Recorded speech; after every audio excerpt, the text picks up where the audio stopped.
L'agriculture de demain se découvre cet après-midi à Vironchaux, dans le Ponthieu. Aux côtés des élèves du lycée du Paraclet, vous apprendrez comment pratiquer une agriculture dite de conservation, plus respectueuse des sols et de l'environnement. On vous en donne un aperçu avec ce reportage de Laurent Pénichou et Julie Rosaire. Une leçon d'agronomie au milieu des champs. François, Antoine et Thibault invitent leurs camarades du lycée du Paraclet à découvrir l'agriculture de conservation et le semi-direct sous couvert.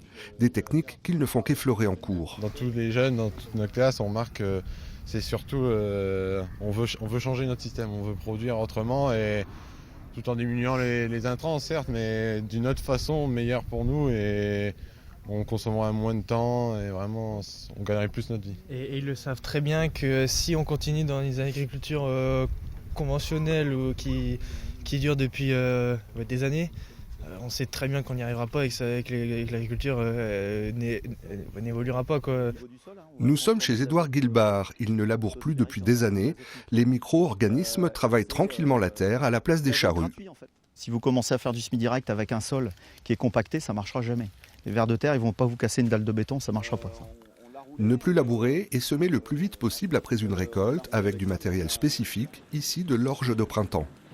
L'avantage d'avoir la roue derrière, c'est qu'on arrive à bien caler la profondeur de semis. Et si on s'y prend bien, les rendements sont assez proches de l'agriculture conventionnelle.